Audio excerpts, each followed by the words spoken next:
आज का विषय है परिस्थितियों के दास या मालिक। आप सभी अच्छी तरह से जानते हैं, समझते हैं, अनुभवी हैं। संसार के हर मनुष्य के जीवन में परिस्थितियां आती हैं। उसमें कोई व्यक्ति परिस्थितियों का मालिक होकर के रहता है और कोई व्यक्ति परिस्थितियों का दास हो जाता है। कारण क्या है, ये समझने की आवश्यकता है। तो परिस्थितियों का दास कौन बनता है?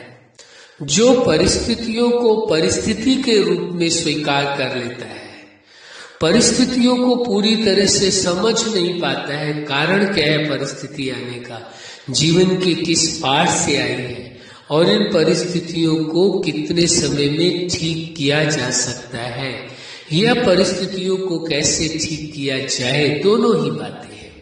इनको न समझने के कारण वह परेशान हो जाता है, वह उलझन में आ जाता है और सोच लेता है ये परिस्थितियां इतनी बड़ी हो चुकी है कि इनको ठीक करना मेरे वश का कार्य नहीं है, जिसके कारण वह परिस्थितियों का दास बन जाता है। वहीं पर दूसरा व्यक्ति परिस्थितियों का मालिक क्यों बन करके रहता है?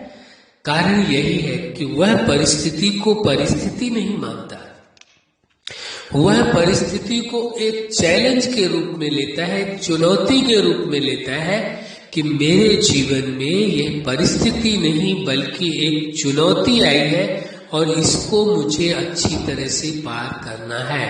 क्योंकि मन का एक स्वभाव है, उसे चैलेंज पसंद है, परिस्थितियां पसंद नहीं है। परिस्थितियां स्वीकार करने से मन कमजोर हो जाता है, चैलेंज स्वीकार करने से मन और शक्तिशाली बन जाता है और मन में वो सामर्थ्य आती है कि वह उस समस्या का या कहे परिस्थिति का या कहे उस चैलेंज को पार करने की हिम्मत आ जाती है। इसलिए परिस्थिति या समस्या को समस्या या परिस्थिति ना समझ करके चैलेंज के रूप में लेना है। दूसरी बात यह है, ये समझने की आवश्यकता है कि परिस्थिति आई कहां से है। पहले ये देखना है जीवन के किस पार्ट से आई है।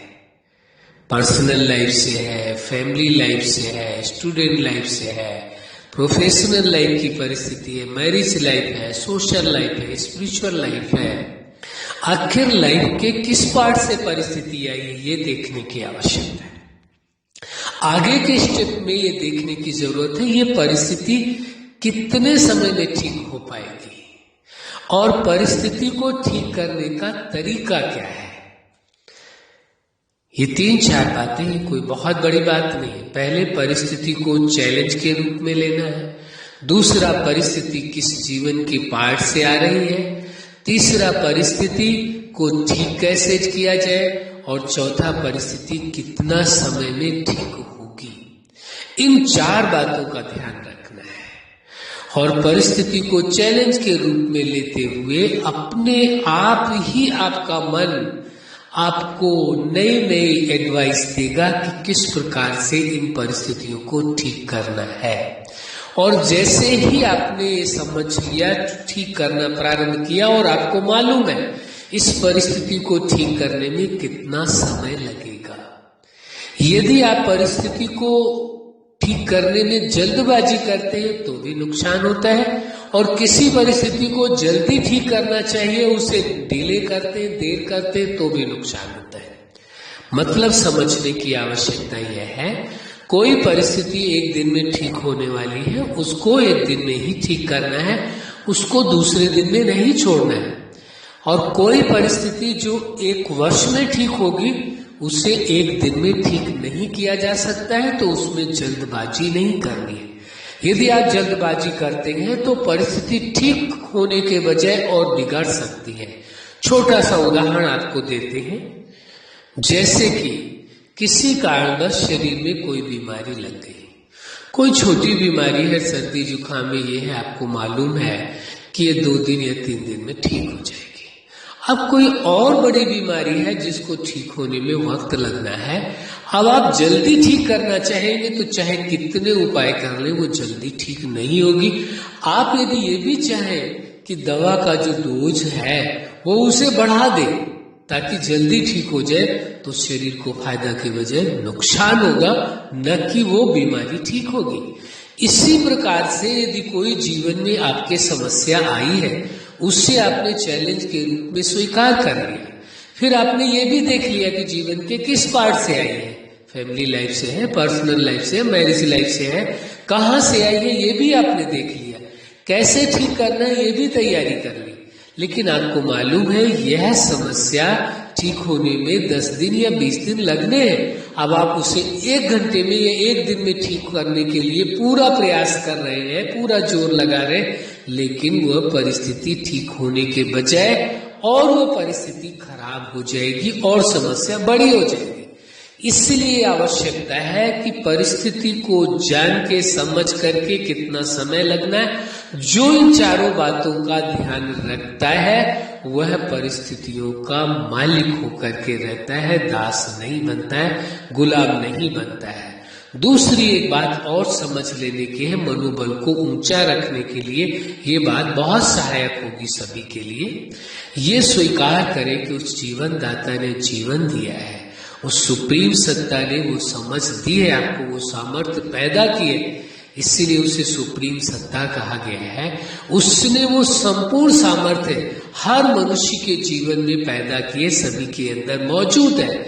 उस सामर्थ्य को स्वीकार करके चलना होगा कि उस सुप्रीम सत्ता ने, जीवन दाता ने अपने समान गुणों से संपन्न बनाया है, विशेषताओं से संपन्न बनाया, शक्ति से संपन्न बनाया, समझ से संपन्न बनाया और सामर्थ्यवान बनाया। ये स्वीकार करने से आपका मनोबल बढ़ेगा और वो सामर्थ्य आपको अपने आप में अनुभव होगी और वो समझ भी आपके अंदर इमर्ज होगी और बड़ी सहजता से बड़ी सी बड़ी परिस्थिति को आप ठीक कर सकेंगे और आप परिस्थितियों के मालिक होकर के रहेंगे, न कि दास होकर के रहेंगे।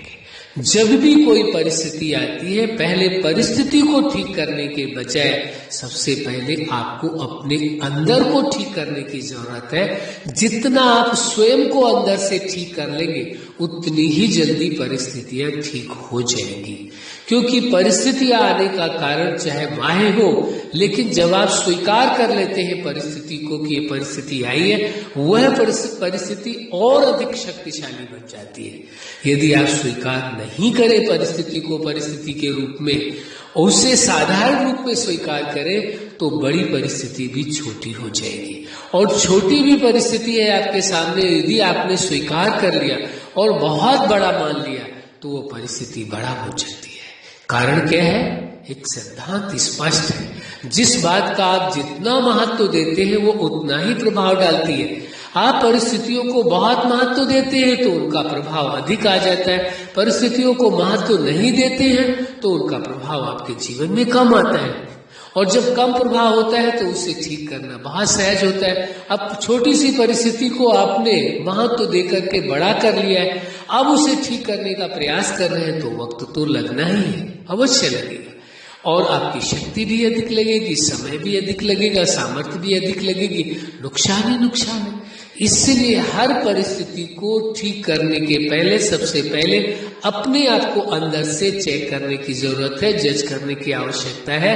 आपने उस परिस्थिति को महत्व ज्यादा तो नहीं दे दिया कहीं, या परिस्थिति बड़ी है उसको महत्व कम दिया है तो भी नहीं ठीक हो पाएगी। देखना है परिस्थिति बड़ी है तो उतना ही महत्व देना है, छोटी है तो उतना ही महत्व देना है, ज्यादा नहीं देना है महत्व।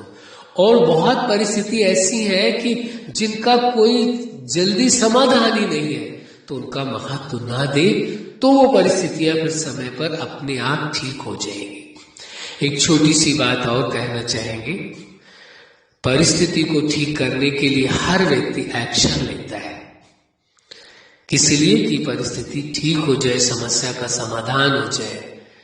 लेकिन आपको बता देते हैं एक सबसे अच्छा समाधान है, वो ये है, कई बार परिस्थितियां इतनी प्रबल हो जाती हैं जिसमें कोई भी एक्शन उन्हों के लिए नुकसान कारक होता है, तो सबसे बड़ा दुनिया का एक्शन होता है उस वक्त, उस परिस्थिति के समय में नो एक्शन, कोई एक्शन लेने की जरूरत नहीं होती है, परिस्थिति के विषय में कुछ करने की आवश्यकता नहीं होती है, केवल समय पर थोड़ा समय के लिए छोड़ना होता है, परिस्थिति अपने आप ठीक होने लगती है। तो ये भी परिस्थिति को ठीक करने का एक सुंदरतम उपाय है, लेकिन हर जगह नहीं, हर उपाय हर जगह कार्य नहीं करता है। कहीं कार्य करता है, जहां परिस्थिति आपके हाथ के बाहर है वहां नो एक्शन का फार्मूला काम करेगा, जहां परिस्थिति आपके अंडर कंट्रोल है वहां आपको जल्दी से जल्दी ठीक करना होगा। तो परिस्थितियों पर निर्भर करता है कैसी परिस्थितियां हैं, उनको कैसे ठीक करना है। अच्छा, आप अपने जीवन के हर क्षेत्र में, हर लक्ष्य में, हर पार्ट में सफल रहे। आज का विषय है परिस्थितियों के दास या मालिक। आपके जीवन में सदा खुशियां रहे, प्रेम रहे, सुख रहे, आनंद रहे और आप सदा परिस्थितियों के मालिक होकर के रहे, यही हमारी हार्दिक शुभकामना है। सदा खुश रहे, मुस्कुराते रहे। धन्यवाद।